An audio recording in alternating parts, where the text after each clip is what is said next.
Oh my god, she's a weirdo.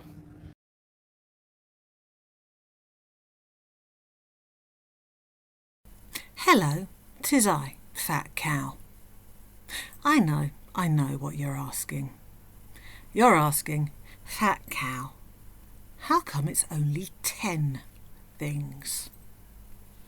Well, my answer to that is, well, I was trying to reference a very famous film, and had it been everything I hate about Foodie Beauty or 90 things I hate about Foodie Beauty, you wouldn't have gotten the reference. And I was trying to be a bit clever. But I digress. Things have occurred again in which Foodie has been found to be lying again, and Foodie has been discovered being deceptive again. Animal shelters aren't stupid though. They know that people leave animals that are unwell or unwanted and pretend that they've been found in order to shirk responsibility or not to pay for shit. Luckily, Smokey is now with the rescue centre, and Foodie has been blacklisted amongst all adoption centres in the area. However, that does not prevent her from adopting an animal privately from an owner. And as for this, I'm travelling soon, in a few days. I personally think it was added bullshit to kind of get the rescue centre to think this was something that had to be dealt with very quickly because of the diminished timeline. That's not to say that she isn't travelling. I just think it was an added thing to the lie to try and speed things up. But whether she travels or not, whether she meets with Salah or not, I have one opinion. I literally couldn't care. And the reason I couldn't care is it doesn't matter where on this planet Foodie is or who Foodie is with. It's the same old shit.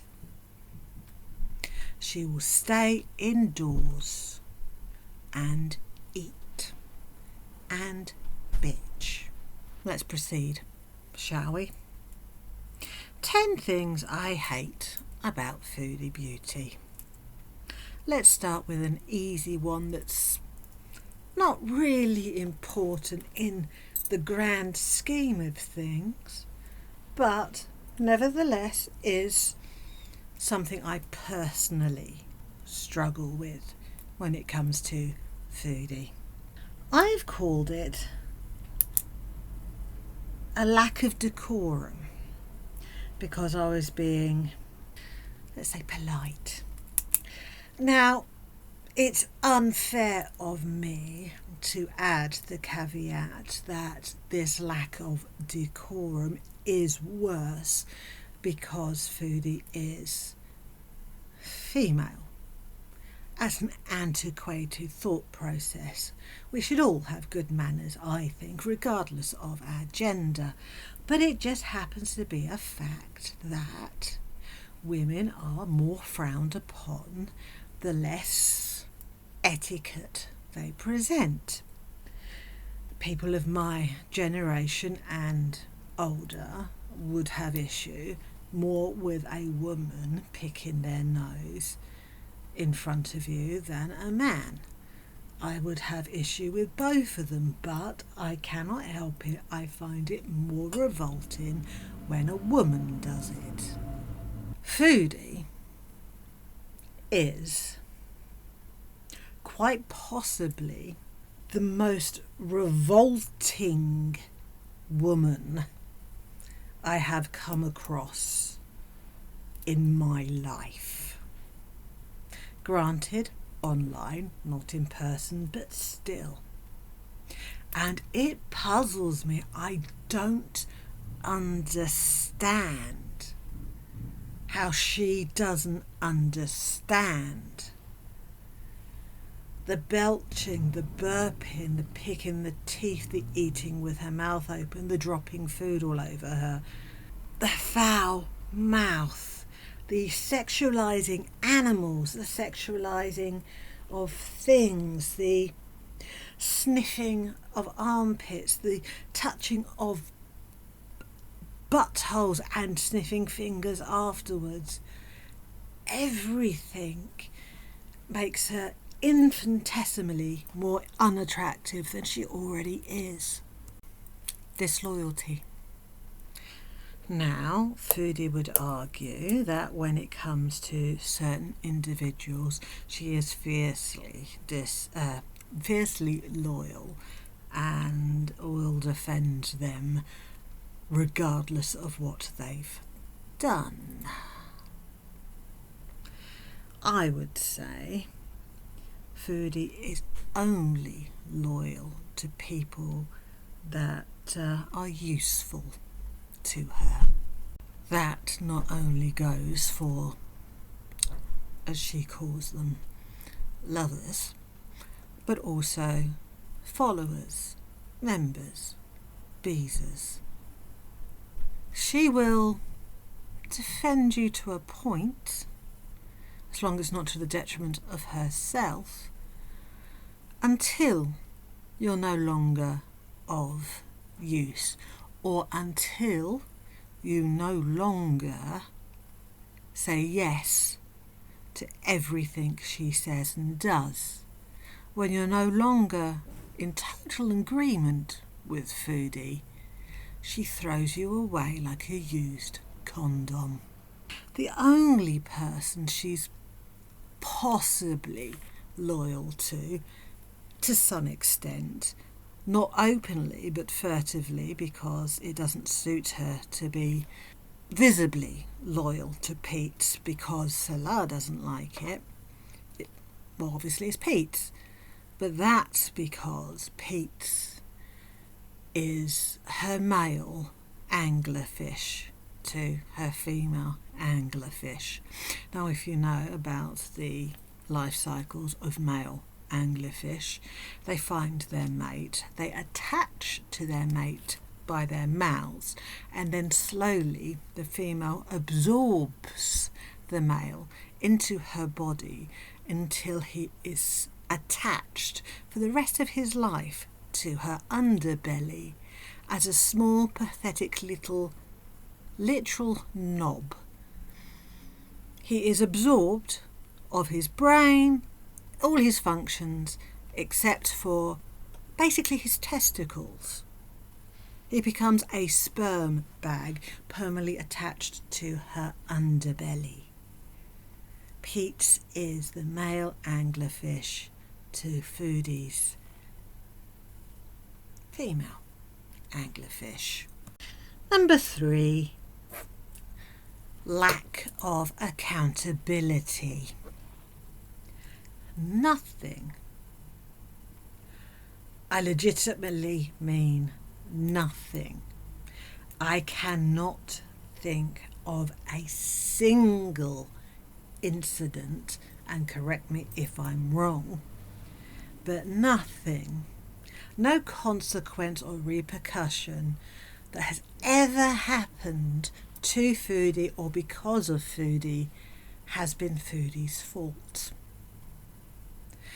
It's haters' fault. It's bullies' fault. It's other people's fault. It's never Foodie's. Even her rages are not her fault. Her rages are only her defending herself.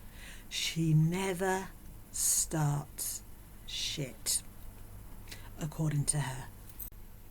Now, as I'm going to go on, you're going to realise that a lot of the things that I'm saying all point to, drumroll, narcissism.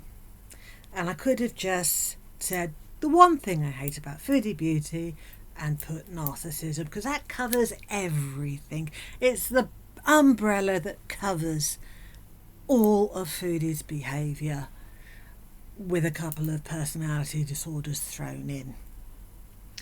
But anyway, number 4, I think, self-entitlement. Foodie legitimately believes she deserves a good outcome and she deserves the best. She deserves her happily ever after. She deserves her till death do us part. And yet does fuck all to get it. That's all I have to say about that. I could go on about how I personally think feeling entitled to everything is not necessarily an honourable personality trait, but it has its place if you put in the work. She doesn't. Number 5 of things I hate about Foodie Beauty. Her superiority. She legitimately, and I find this mind-boggling, legitimately mind-boggling. I mean, there is confidence and there is arrogance. Legitimately thinks she is more attractive than the majority of other people on Girl World. Now, Girl World isn't particularly large. It's not the biggest community on the planet. But off the top of my head, I can name a couple of people who are arguably more attractive than Foodie, and quite a few avatars that are actually more attractive than Foodie. As with people in the community, the subscribers, the members, statistically there must be at least 50% more attractive people than Foodie, because Foodie is somewhat below average. She wasn't once upon a time. She could have been kind of pretty, but she destroyed her body and her personality has somewhat corrupted her exterior. Foodie also thinks she is more intelligent than most people in Girl World, and as intelligence is actually quantifiable and can be measured, I'm here to tell you, Foodie, no, you're not. Not even close. Number 6, lack of empathy. Funnily enough, she thinks she's empathetic, which is fucking hilarious. But she relishes, she finds joy. In fact, apart from food and sex, which is a thing of the past for you, sweetheart, it has been for a couple of years, the only joy Foodie gets is from other people's misfortunes. She loves it when something shit happens to other people. She gets giddy with joy when bad things happen to people she doesn't like. Now, I would say that that's a sentiment I can't understand, because for a very, very long time, 52 years in fact, finding a modicum of joy out of the misfortunes of others would be something that would absolutely horrify me. The very notion of getting pleasure from other people suffering is a hideous concept for 52 years. But there's something about my 52nd year and 6th month where I feel I can make an exception. I'm not best pleased about it. It's not something I'm comfortable with. It's not a personality trait I want. But There's only so much fucking awful shit you can watch somebody do to other living things before something snaps, let's say. So I'm guilty too, but it's only to an individual. Number 7, I believe. Hypocrisy. Foodie is a hypocrite. Absolute hypocrite. And we've had an example of it this very week with the doxing, because doxing is an awful thing to do to an individual. It should be illegal, and it is an extremely low blow, according to Foodie, when it was done to her. But when she did it to, according to Twitter, at least 10 separate individuals, historically, that was different. And yes, it's the past. It doesn't mean you didn't do it. And you've called on people this very week to find out the addresses of people for your own purposes. So when things happen to other people, that's justice, it's karma. When it happens to Foodie, it's bullshit, and it's bullying, and it's harassment. Number 9? Attention seeking. I legitimately think Foodie would spontaneously combust if she didn't have the internet to talk to. Foodie needs attention, and the only entity that gives her attention is the internet, because nobody in real life has time for her and her adventures, let's call it.